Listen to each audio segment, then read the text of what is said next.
Hello everyone, I hope you all are fine. मैं हूं दीपक from लर्नो hub, जहां पे आप सीख सकते हैं मैथ्स, केमिस्ट्री, फिजिक्स और बायोलॉजी के सारे कॉन्सेप्ट्स, वो भी एकदम फ्री में, only eight learnohub.com।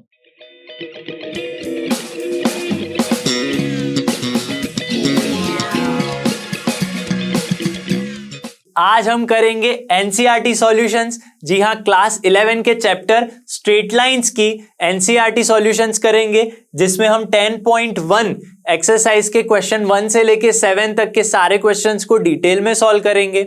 I hope कि आपने इस चैप्टर का वन शॉट वीडियो देख लिया होगा, और अगर नहीं देखा है तो अभी जाइए और देख लीजिए, जिसका लिंक आपको डिस्क्रिप्शन में मिल जाएगा। तो चलिए बिना किसी देरी के शुरू करते हैं।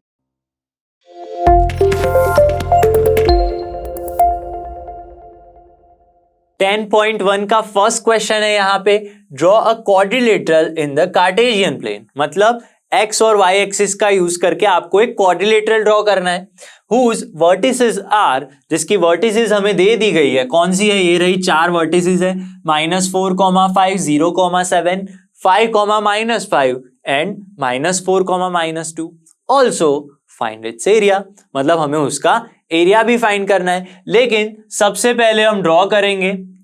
कैसे ड्रॉ करेंगे? ये रही एक्स एक्सिस, वाई एक्सिस, सारे पॉइंट्स को यहां पे हम डिनोट कर लेंगे। -4, 5, एक्स एक्सिस पे -4, वाई पे 5, तो यहां पे हमारा पॉइंट आ जाएगा -4, 5। ठीक है, 0, 7, एक्स पे 0, वाई पे 7। ठीक है, तो यहां पे हो गया हमारा 0, 7। Third point is 5, -5, which is 5, -5। यहां पे आ जाएगा, तो यहां पे लिख लेता हूं मैं 5, -5। ठीक है, आ गया समझ में? बिल्कुल। Last point is -4, -2। सो -4, -2 यहां पे पॉइंट आ जाएगा। ठीक है, ये मैं डायरेक्ट लिख रहा हूं क्योंकि आप ये सीख चुके हैं। ठीक है, 7th स्टैंडर्ड से आप ग्राफ प्लॉटिंग सीखते आ रहे हैं। अब क्या करेंगे? क्वाड्रिलेटरल बनाना है भाई। क्या करना है? क्वाड्रिलेटरल। चलिए ज्वाइन कर लेते हैं सारे पॉइंट्स को। यहां से ज्वाइन कर लिया। अब फिगर कैसी भी है हमें लेना देना नहीं है, हमें बस ड्रॉ करना था, हमने कर ली। क्वाड्रिलेटरल बन गया? हाँ बन गया। ठीक है, ट्रायंगल मत बना लेना। चलिए अब इसको नाम दे देते हैं सबको, ए, बी, सी और डी। काउंट वाइज जैसे हमें दिया है उसी तरह से A B C D point wise respectively नाम दे देंगे। हमने क्या किया? सबसे पहले बता देता हूं यहां पे क्या किया है हमने। देखिए, let A B C D be given quadrilateral. ठीक है, ए बी सी डी को क्या ले लिया? क्वाड्रिलेटरल ले लिया, जिसमें vertices A is -4, 5, B is 0, 7। तो जो था वो हमने लिख लिया। अब क्या करेंगे? अब हमें फाइंड करना है इसका एरिया। एरिया क्वाड्रिलेटरल के लिए कैसे फाइंड करते हैं? इक्वेशन नहीं पता हमें, ऐसे कोई भी रैंडम क्वाड्रिलेटरल के लिए हमें इक्वेशन नहीं पता। हमारे पास अगर क्या क्वाड्रिलेटरल के कोई specific form, just like rectangle है, स्क्वायर है, वो सब होते तो पता है, लेकिन इसके लिए तो हमें पता ही नहीं है। तो क्या करेंगे? जी हाँ, यहां पे ध्यान से देखिए, अगर मैं ऐसी लाइन खींच लूं तो क्या बन गए? 2 ट्रायंगल बन गए। ट्रायंगल के लिए हमें फॉर्मूला पता है। कौन सी फॉर्मूला लगेगी? 3 वर्टिसेस है, तो वर्टिसेस का यूज करके हम फॉर्मूला बना सकते हैं। फॉर्मूला है हमारे पास में, अभी बताता हूं। तो ये क्या हो गया? ये जो पूरा क्वाड्रिलेटरल है, हमने उसके 2 पार्ट कर लिए। ठीक है, 2 ट्रायंगल बन गए। तो यहां पे मैं क्या लिख सकता हूं? यहां पे मैं लिख सकता हूं एरिया ऑफ एबीसीडी। मतलब ये जो क्वाड्रिलेटरल है उसका एरिया क्या हो गया? Area of triangle ABC, area of ACD. मतलब एबीसी ये ट्रायंगल का एरिया प्लस ये ट्रायंगल का एरिया मुझे पूरे क्वाड्रिलेटरल का एरिया दे देगा। हाँ भाई, बिल्कुल दे देगा। तो क्या करेंगे? अब सबसे पहले area of triangle ABC find करेंगे, लेकिन उसके लिए हमें फाइंड करना पड़ेगा फॉर्मूला। कौन सा फॉर्मूला है? एरिया ऑफ ट्रायंगल का। फाइंड नहीं, हमें मैं बता देता हूं कैसे लिखते हैं वो फॉर्मूला, इजीली बता देता हूं। ठीक है, सबसे पहले लिखना है आपको x1, x2, x3, इस तरह से x1 space x2 space x3, तीनों के आगे प्लस लगा देना है। ठीक है, फिर ब्रैकेट कर लेना है। ये फॉर्मूला कब यूज होता है? नॉर्मल तो हमारे ट्राइंगल के लिए 1/2 बेस इनटू हाइट, लेकिन जब हमारे पास वर्टिसेस है तो उसके लिए ये फॉर्मूला है 1/2 x1। अब देखिए 1 2 3 1 2 3 याद रखना है, x1 तो y2 माइनस y3, इसी तरह x2 तो 2 के बाद आता है 3 तो y3 वापस आएगा 1, 3 है तो 3 के बाद वापस आएगा 1 तो y1 माइनस y2। तो ये है हमारी फॉर्मूला जहां पे 3 वर्टिसेस है जिसका यूज करके हम ट्राइंगल का एरिया फाइंड करेंगे। अब ट्राइंगल कौन सा लेना है? Triangle ABC. तो यहां पे मैं लिख सकता हूं area of triangle ABC is equal to क्या होगा 1/2 मोड ऑफ। अब देखिए ए, एक तो ये पॉइंट जिसे मैं ले लेता हूं x1 y1, इसे ले लेते हैं x2 y2, ए बी सी है ना, तो x3 y3, ठीक है, ऐसे डिनोट कर लेना है वरना इतनी सारी वैल्यूज में क्या होगा, कंफ्यूजन हो जाएगा हमें। ठीक है, तो ये सारी वैल्यू इस इक्वेशन में पुट कर लेते हैं तो हमारा एरिया आ जाएगा। So what is x1? x1 is -4। ठीक है, व्हाट इज y2? y2 ये रहा 7 माइनस y3 क्या है, ये रहा -5। ठीक है, आ गया, प्लस x2 क्या है, ये रहा 0, तो 0 का तो सब कुछ 0 हो जाएगा, प्लस x3 क्या है, व्हाट इज x3? 5। अब देखिए y1 इज -4, नहीं -4 नहीं है, y1 इज 5। देखिए मैंने बोला था ना गलती हो जाएगी, इसीलिए हमेशा रखना is better. y1 is 5 minus y2 क्या है, ये रहा y2 इज 7। ठीक है, यहां तक सब क्लियर। ठीक है, सॉल्व करेंगे 1/2 मोड ऑफ -4, 7 माइनस -5 क्या हो जाएगा, +12, प्लस 5 इंटू -2, 5 माइनस 7 करेंगे तो -2 आ जाएगा, तो आंसर आएगा 1/2 -48 -10। ठीक है, मोड में अंदर, विच इंप्लाइज क्या हो जाएगा यहां पे 1/2 मोड के अंदर -58। ठीक है, यहां तक भी क्लियर। -58 की जगह पे आप 58/2 लिख सकते हैं। हाँ भाई बिल्कुल लिख सकते हैं, क्यों? क्योंकि मोड निकल गया, यूनिट स्क्वायर लिख लेंगे, यूनिट स्क्वायर। तो यहां पे मैं क्या बोल सकता हूं, ये वाला जो ट्रायंगल है उसका एरिया क्या आ गया, 58/2 यूनिट स्क्वायर। ठीक है, ये 8 है हमारा, ये वाला ए बी सी का एरिया आ गया। अब क्या फाइंड करेंगे, ए सी डी का एरिया। ठीक है, चलिए ए सी डी का एरिया फाइंड करते हैं। उसके लिए क्या करना पड़ेगा, ये ए पॉइंट इसको ले लेते हैं x1 y1, ए सी डी x2 y2 और डी x3 y3। ठीक है, ये ले लिया, फॉर्मूला यही रहेगा, सिर्फ यहां पे क्या आ जाएगा, area of triangle A C D. ठीक है, which is equal to 1/2 mod of x1 क्या है, -4 रख लेंगे, y2 क्या है, y2 की वैल्यू है यहां पे -5, सो -5 माइनस y3 की वैल्यू क्या है, -2, तो -2 रखेंगे, ब्रैकेट क्लोज, प्लस x2 क्या है 5। ठीक है, y3 क्या है भाई, -2 है, और क्या है y1 y1 है 5, तो -5 हो गया। यहां पे लिख लेता हूं लास्ट में, प्लस x3 क्या है, x3 इज -4। ठीक है, तो ब्रैकेट में -4 लिख लेते हैं, और लास्ट में क्या बचा है, y1 माइनस y2। कहां है y1, ये रहा y1 5 और y2 है हमारा -5, तो 5 माइनस -5 हो गया। ठीक है, ये ब्रैकेट क्लोज, ये मोड क्लोज, तो 1 2 3 टर्म्स आपको दिख रही है यहाँ पे। इसका अगर मैं सिंप्लीफिकेशन करूंगा तो क्या आएगा, जी हाँ, माइनस माइनस +2 होगा यहाँ पे। ठीक है, तो -5 + 2 कितना हो गया, -3, -3 इंटू -4 कितना हो जाएगा, +12।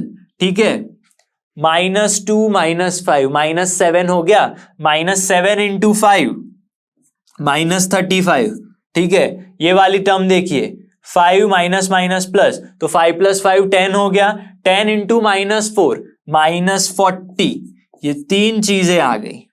ठीक है, इसको और सॉल्व करेंगे तो 1/2 ब्रैकेट में -40 -35 कितना हो जाएगा, -75। कितना होगा भाई, -75। इसको और सॉल्व करेंगे तो क्या आ जाएगा, 1/2। 75 में से 12 माइनस करें तो क्या हो जाएगा, यस 63 -63 हो जाएगा। लेकिन मोड चला जाएगा तो क्या हो जाएगा, 63/2। ठीक है, यूनिट स्क्वायर हो गया। तो हमारे पास ABC की वैल्यू है 58/2, ACD की वैल्यू है 633/2। तो ये जो इक्वेशन था एरिया ऑफ ABCD क्या होगा, इसका और इसका प्लस कर लेते हैं, क्या होगा, प्लस 58/2 63/2।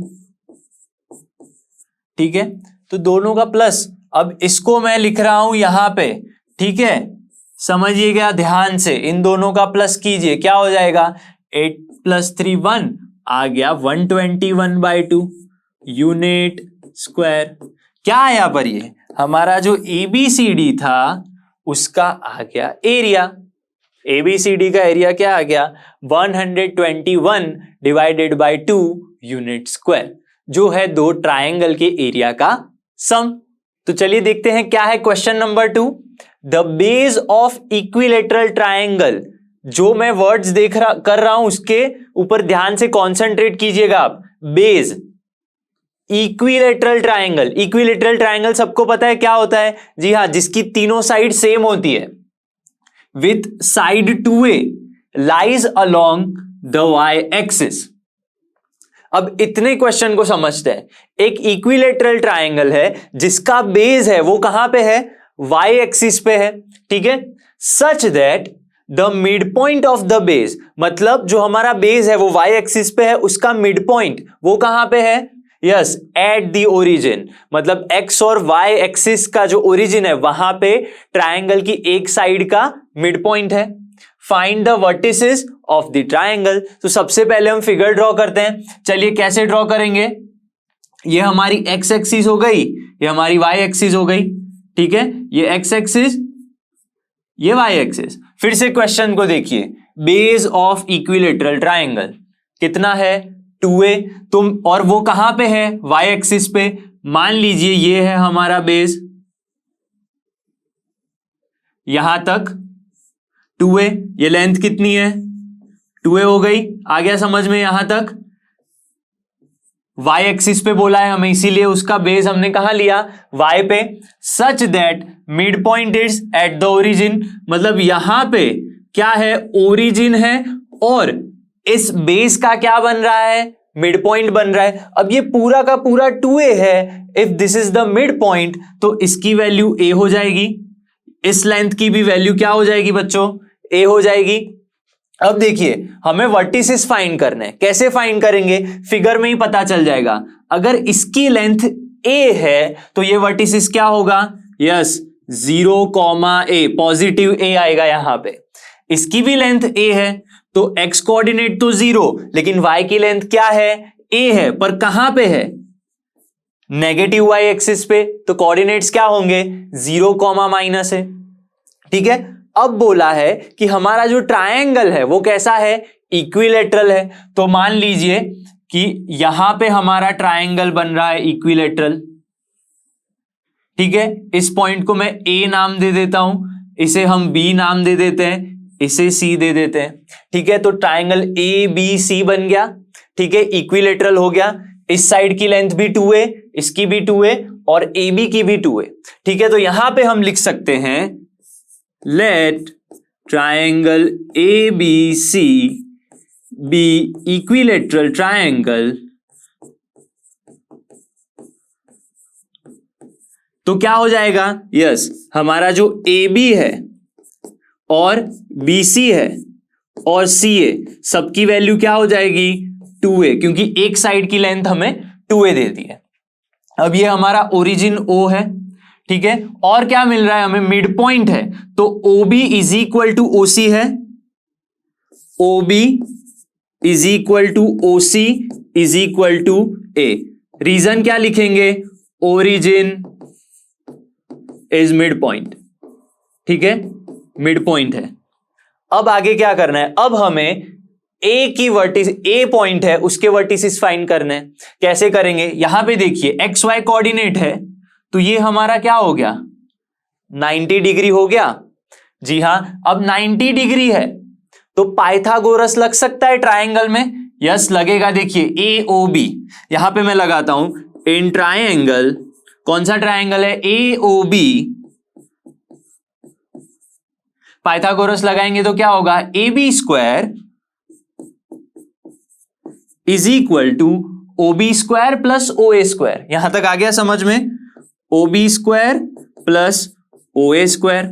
चलिए ए बी की लेंथ हमें फाइंड करनी है, यहां पे ए बी की लेंथ पता नहीं है तो ए बी को हम क्या करेंगे, ए बी ही रख लेंगे, A B square is A B square. अब ओ ए क्या है, ओ ए क्या है, ओ ए नहीं पता तो ओ ए को भी हम ओ ए रख लेंगे। ओ बी क्या है, देखिए ए है तो ए स्क्वायर हो गया। देखिए हमने गलती क्या की, यहां पे ए बी की जगह पे ए बी रखा, लेकिन ये तो इक्विलेटरल ट्रायंगल है तो ये 2a है, तो ट्रायंगल की एक साइड यहां पे भी क्या आएगा 2a आएगा, तो ए बी की जगह पे मैं क्या रख सकता हूं, यस हम रख सकते हैं 2a होल स्क्वायर। आ गया समझ में। अब क्या करेंगे, विच इंप्लाइज 2a स्क्वायर क्या हो जाएगा, yes 4a square is equal to a square plus O A square. यहां तक आ गया समझ में। अब देखिए ओ ए स्क्वायर फाइंड करते हैं, O A square is equal to 4a square minus A square, तो आ गया 3a स्क्वायर। तो ओ ए क्या आ जाएगा, yes square root of 3 into A, पर प्लस और माइनस आएगा, मतलब जो हमारी ओ ए है वो क्या आएगी, यस प्लस और माइनस 3, लेकिन लेंथ तो पॉजिटिव होती है, ठीक है। तो यहां पे ओ ए जो है वो पॉजिटिव होगा, लेकिन कोऑर्डिनेट है, मुझे नहीं पता हमारा ट्रायंगल ये साइड बन रहा है या ये साइड बन रहा है। आ रहा है समझ में, हमें नहीं पता हमारा ट्रायंगल ये साइड बन रहा है या ये साइड। अगर यहां बन रहा है तो प्लस रूट 3a और यहां बन रहा है तो माइनस रूट 3a, तो कोऑर्डिनेट्स क्या हो जाएंगे, ये लेंथ कितनी आई root 3a। Therefore coordinates of A are एक तो प्लस और माइनस रूट 3a कॉमा 0, ठीक है। दो कोऑर्डिनेट्स यहां पे भी बनेगा, देखिए ध्यान से, यहां पे भी हो सकता है हमारा a, तो ये माइनस हो जाएगा ये प्लस हो जाएगा। Therefore the coordinates of vertices are कौन से मिले, 0 कॉमा a, फिर 0 कॉमा माइनस a, और तीसरा रूट 3a कॉमा 0, और क्या मिलेगा 0 comma a, 0 comma minus a और माइनस रूट 3a कॉमा 0। ये हमारे हो गए ट्रायंगल की वर्टिसेस के कोऑर्डिनेट्स। आ गया समझ में। चलिए नेक्स्ट क्वेश्चन देखते हैं थर्ड क्वेश्चन हमारा, find the distance between point P x1 y1 and point Q x2 y2। इन दोनों जो पॉइंट होंगे, मान लीजिए P पॉइंट यहां पे, Q पॉइंट यहां पे, ठीक है, इन दोनों के बीच का क्या फाइंड करना है, डिस्टेंस। अब हमें दो रीजंस दे दी गए हैं, दो, PQ is parallel to y axis. पहला क्या है कंडीशन, PQ कैसा है, y एक्सिस के पैरेलल है। दूसरी कंडीशन है PQ is parallel to x axis. तो दोनों के लिए ही हमें क्या फाइंड करनी है, PQ की लेंथ। तो सबसे पहले हमारे पास जो फर्स्ट है वो ले लेते हैं, क्या है, when PQ is parallel to y axis, ठीक है। अब ध्यान दीजिएगा, मान लीजिए x एक्सिस है ये यहां पे, ये हमारी y एक्सिस है, ठीक है, एक्स वाई। अब मेरा PQ कहां है, y एक्सिस के पैरेलल है, मान लीजिए यहां पे है। अब इसकी लेंथ इतनी भी हो सकती है, इतनी भी हो सकती है, कितनी भी हो सकती है। मान लीजिए ये PQ है, यहां पे है, क्यों, क्योंकि पैरेलल बोला है हमें, ठीक है। अब जब PQ पैरेलल है तो वो x एक्सिस में से पास हो रहा है, मतलब ये PQ पे कोई भी पॉइंट होगा, यहां खुद पॉइंट P या Q है, दोनों के x कोऑर्डिनेट कैसे होंगे, एक ही होंगे। x कोऑर्डिनेट कैसे होंगे, एक ही होंगे। देयरफॉर क्या लिख सकते हैं, यहां पे हम P x1 y1 and Q x2 y2, यहां पे लिखेंगे for P x1 y1 and x2 y2 के लिए क्या होगा, ये x1 पॉइंट और इसका x2 पॉइंट दोनों ही एक ही हो जाएंगे, सो x1 is equal to x2। यहां तक आ गया समझ में। अब क्या करना है, डिस्टेंस फॉर्मूला लगा दीजिए, स्क्वायर रूट ऑफ PQ के लिए क्या आता है, yes square root of y2 minus y1 whole square plus x2 minus x1, पर x2 और x1 तो कैसे है, सेम है, तो मैं एक ही लिख लूंगा x1 minus x1 whole square, तो जीरो हो जाएगा वो, तो क्या हो जाएगा यहां पे y2 minus y1 whole square और यहां पे जीरो आ जाएगा। आ गया समझ में यहां तक। अब PQ की लेंथ क्या आ जाएगी, ये स्क्वायर और रूट निकल जाएगा, तो क्या आएगा PQ is equal to mod of y2 minus y1। अब सेकेंड कंडीशन देखते हैं, PQ is parallel to x axis. Second क्या है, when PQ is parallel to x axis. इसकी फिगर ड्रॉ करते हैं हम, देखिए ये हमारी y एक्सिस हो गई, ये हमारी x एक्सिस हो गई, ठीक है, ये y पैरेलल टू मतलब कुछ इस तरह का हमारा PQ होगा। अब ये y एक्सिस में से पास हो रहा है या फिर समझो नहीं भी हो रहा है, तो इसका एक यहां पे कोई भी पॉइंट होगा या PQ पॉइंट होगा, ठीक है, उसके सारे y कोऑर्डिनेट्स कैसे होंगे, जीरो होंगे, तो यहां पे हमारा जो y कोऑर्डिनेट्स है दोनों के y2 और y1 वो सेम हो जाएंगे, therefore y1 is equal to y2। आ गया समझ में। तो यहां पे हमारे PQ का फॉर्मूला क्या होगा, yes x2 minus x1 whole square y2 minus y1 whole square is equal to square root of again x2 minus x1 आ गया होल स्क्वायर प्लस, लेकिन y1 और y2 तो सेम है दोनों, तो y2 माइनस y2 कीजिए, y1 माइनस y1 कीजिए, जीरो आ जाएगा, तो बचा क्या, यहां पे सिर्फ ये बचा, तो PQ की वैल्यू आ गई हमारे पास, स्क्वायर और रूट निकल जाएगा, तो x2 माइनस x1। तो आपको ये चीज याद रखनी है, जब भी हमारी y एक्सिस के पैरेलल होती है कोई भी लाइन या लाइन सेगमेंट कुछ भी, तो उसका x कोऑर्डिनेट हमेशा उस पे कोई भी पॉइंट होगा तो उसका x कोऑर्डिनेट कैसा होगा, सब जगह सेम होगा। सिमिलरली x एक्सिस के पैरेलल है तो उसका y कोऑर्डिनेट सेम होगा, ठीक है, तो दोनों की लेंथ आ गई, PQ यहां भी और यहां भी। चलिए नेक्स्ट क्वेश्चन देखते हैं। फोर्थ क्वेश्चन आ चुके हैं हम, क्या है, find a point on the x axis. यहां से ही क्वेश्चन की स्टार्टिंग हो गई, x एक्सिस पे पॉइंट है मतलब y coordinate zero, which is equidistance. Equidistance मतलब मान लीजिए x एक्सिस है, ठीक है, यहां पे कोई पॉइंट है, वो किसी अलग पॉइंट से या दो पॉइंट्स है यहां पे, दोनों से ही दोनों का इसका पॉइंट का डिस्टेंस कैसा है, सेम है। मान लीजिए ये पॉइंट B है, ये पॉइंट C है, ठीक है, तो यहां से ये भी 10 होगा, ये भी 10 होगा। मैं ड्रॉ करके बताता हूं कौन से दोनों पॉइंट्स है, ये रहे। तो क्या करेंगे, सबसे पहले फाइंड अ पॉइंट हम ले लेते हैं, let A be the point on x axis. अब x एक्सिस पे पॉइंट है तो क्या हो जाएगा, इंप्लाइज करेंगे हम इसके कोऑर्डिनेट्स कुछ इस तरह लिख सकते हैं, a,0, क्यों, क्योंकि y कोऑर्डिनेट जीरो हो जाएगा x एक्सिस पे है तो। अब वो क्या कहा है हमें, equidistance a be the point on x axis which is equidistance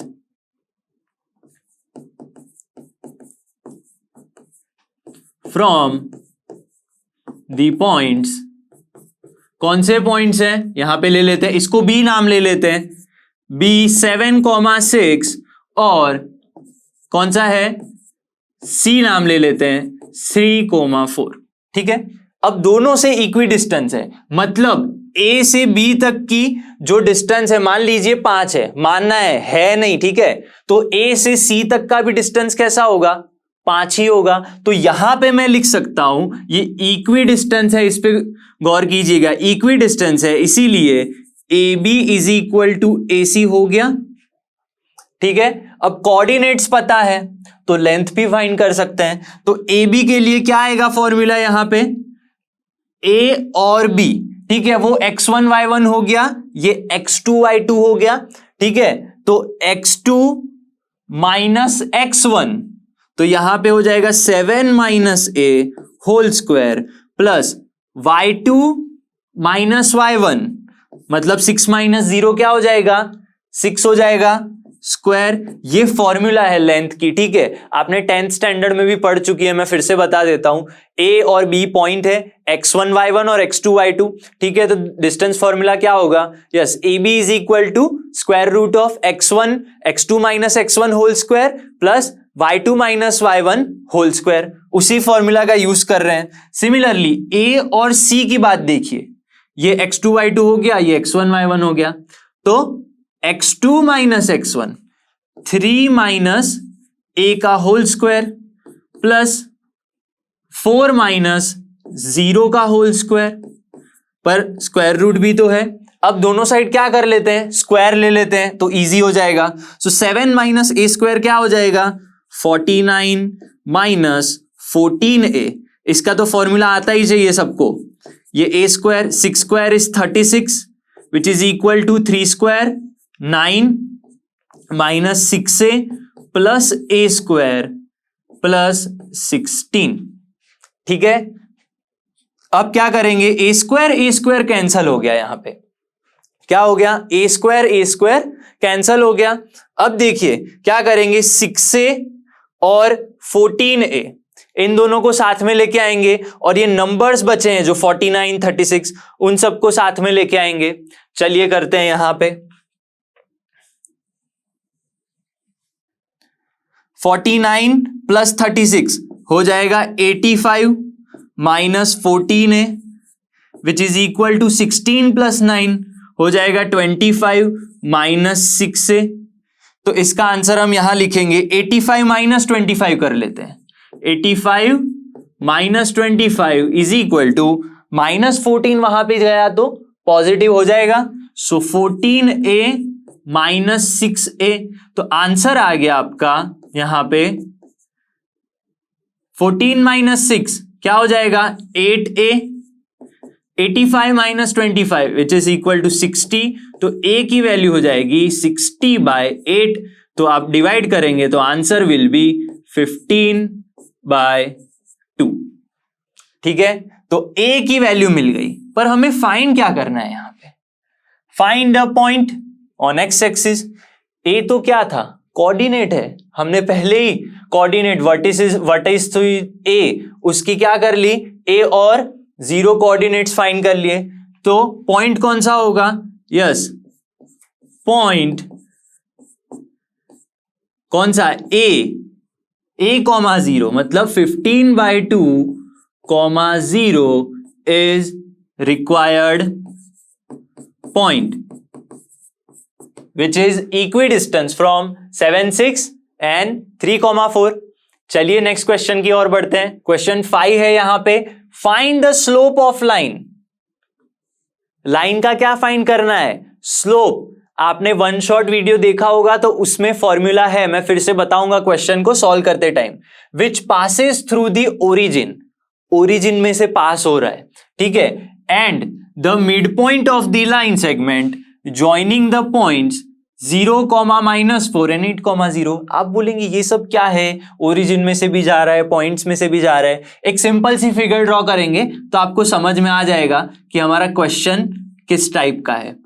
पहले तो क्या ले लेंगे, X axis Y axis, yes, ठीक है, बोला है पासिस थ्रू ओरिजिन, हमारी जो क्या है लाइन है वो पास हो रही है ओरिजिन में से, ठीक है, और कहां से पास हो रही है 0, -4। यहां पे हम ले लेते हैं ये 0, -4, ये 0, मान लीजिए ये 2 है, -2 और ये -4, तो यहां पे कहीं पॉइंट होगा, और 8 चाहिए ना, तो 2 4 6 8, तो यहां पे हो गया हमारा -4, यहां पे हो गया 8, ठीक है, तो एक पॉइंट तो यहां पे हो गया 0,-4 और दूसरा 8,0 यहां पे हो गया, तो ये हमारी लाइन हो गई। ठीक है, आ गया समझ में। अब हमारी जो लाइन है वो यहां से पास हो रही है, एक तो ओरिजिन में से, और ये जो लाइन बनी है, ये जो हमारी लाइन बनी है उसके मिड पॉइंट में से पास हो रही है। तो इस लाइन का हमें क्या फाइंड करना है? स्लोप फाइंड करना है। ठीक है, अब स्लोप फाइंड करने के लिए हमारे पास एक इक्वेशन है, मैं बताता हूं। लेट, यहां पे हम मान लेते ये L1 है, L1 be the line passing through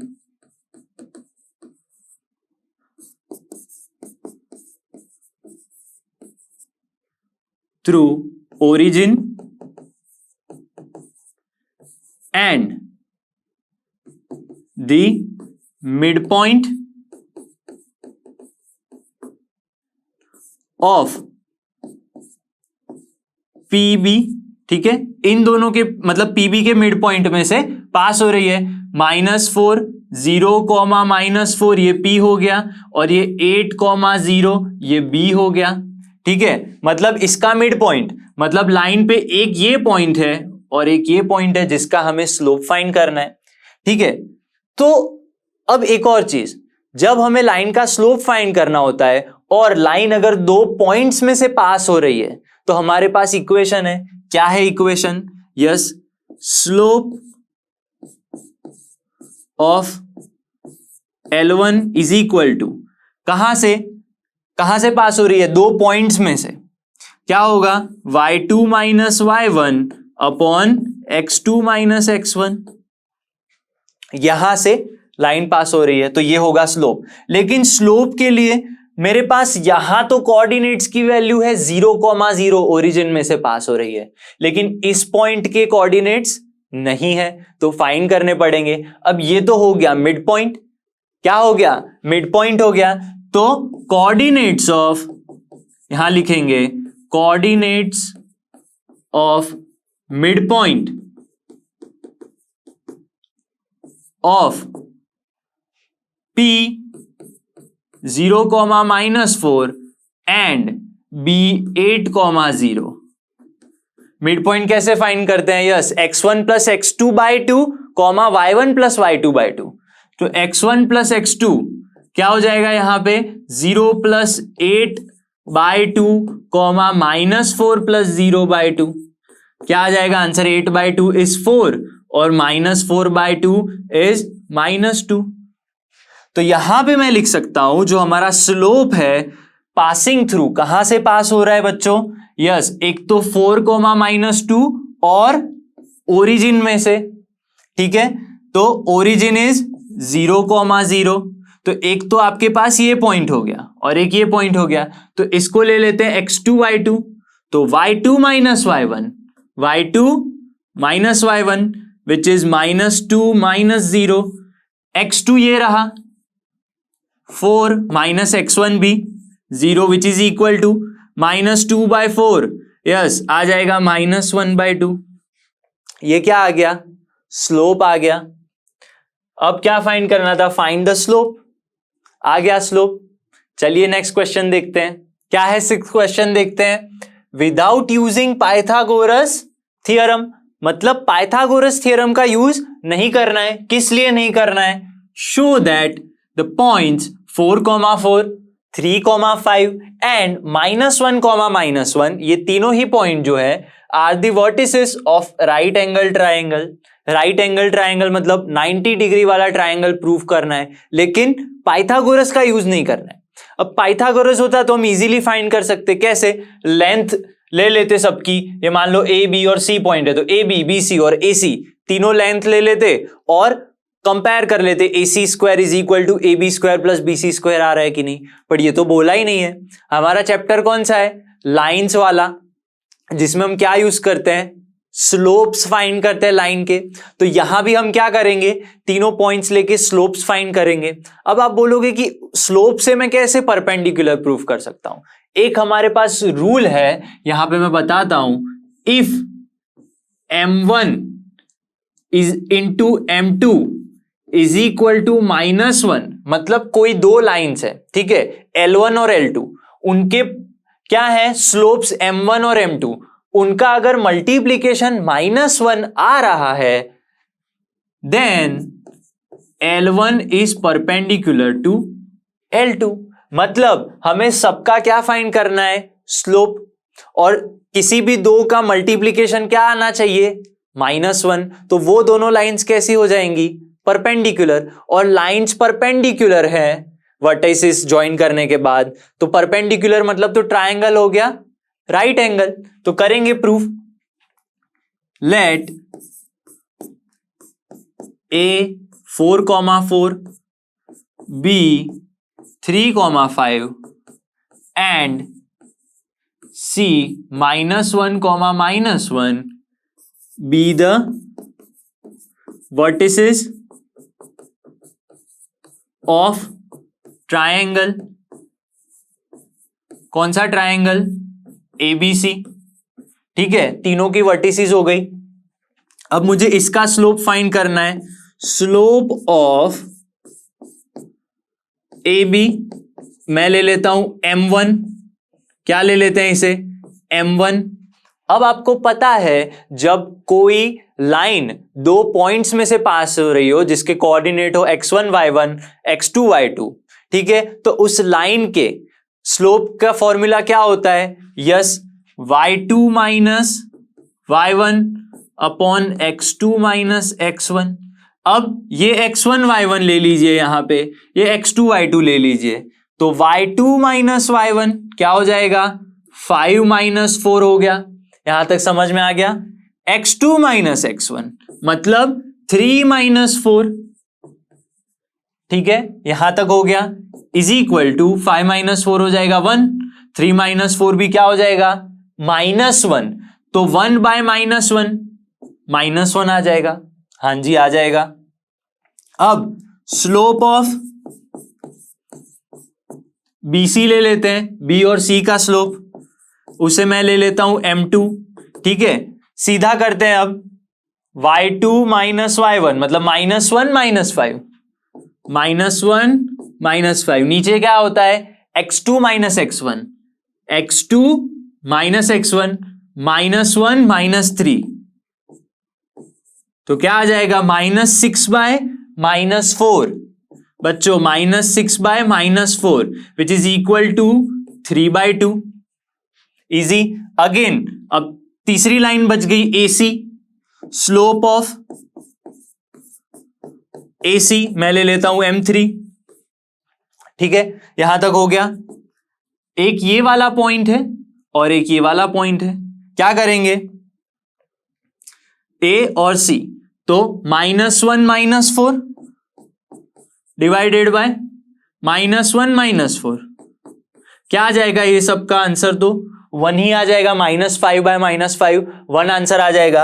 अब देखिए ध्यान से, जो ये हमारा M1 है और ये M3 है, M1 और M3 1 और -1 आ गए, तो यहां पे मैं लिख सकता हूं M1 into M3 is equal to -1, लेकिन हमें तो पता है इफ ये है तो ये परपेंडिकुलर हो जाएगा, मतलब हमारी जो AB है वो AC के साथ क्या हो जाएगी परपेंडिकुलर। क्यों, शर्त लिख ली है मैंने पहले से ही आपको बता दिया था, दो स्लोप का मल्टीप्लीकेशन माइनस आ रहा है तो वो दोनों लाइन होंगी परपेंडिकुलर। तो यहां पे लिख लेते हैं M1 and M3 AB and AC, तो यहां पे मैं लिख सकता हूं implies AB is perpendicular to AC।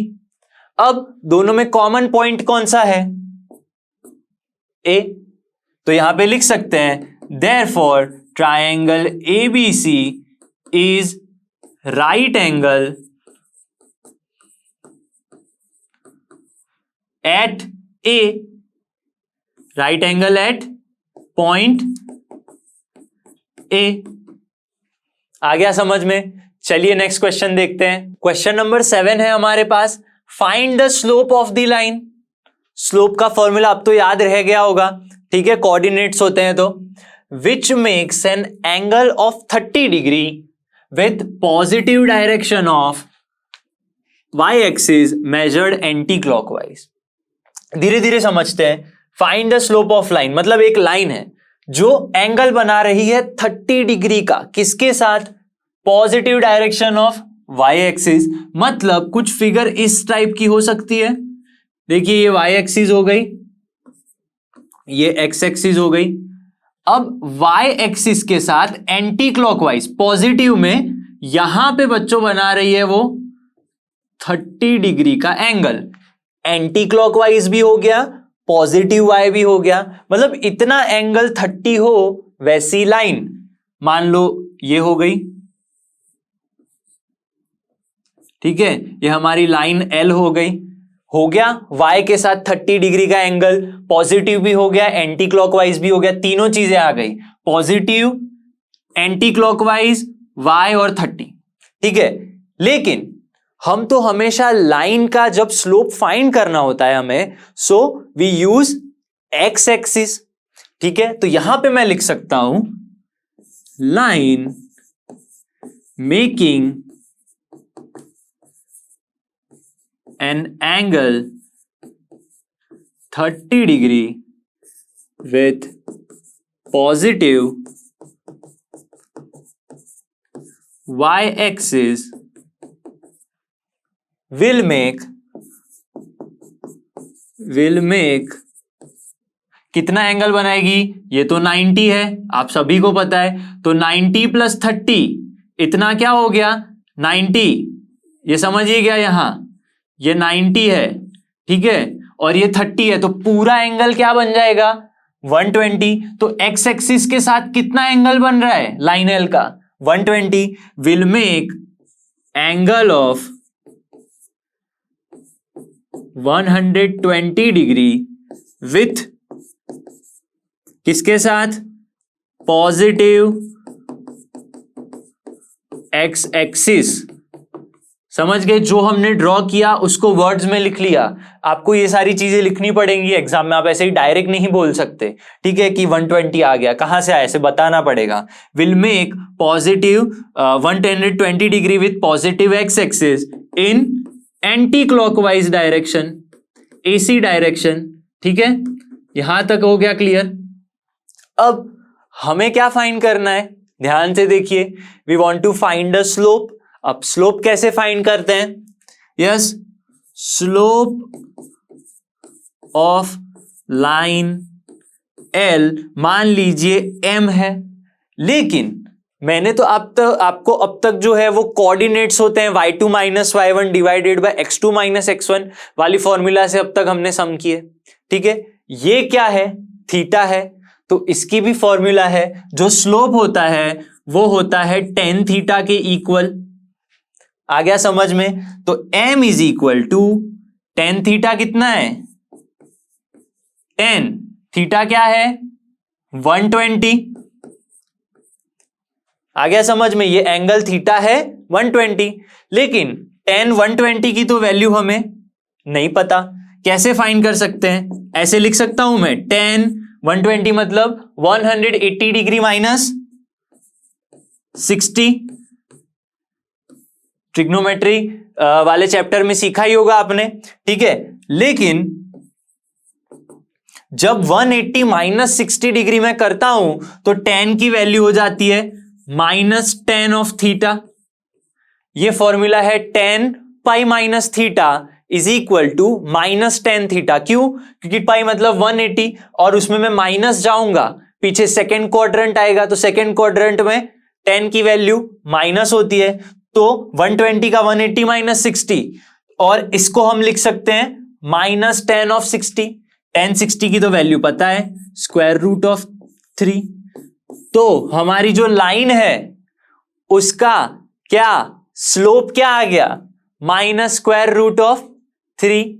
आ गया समझ में? चलिए, आई होप कि आज जो हमने क्वेश्चन सॉल्व किए आपको समझ में आ गए होंगे। मैं मिलूंगा आपसे अगली वीडियो में, तब तक आप रिवीजन कीजिए, नोट्स बनाइए और प्रैक्टिस कीजिए। कहां से? From your favourite free learning platform लर्नो hub से, जो फ्री है पर बेस्ट है।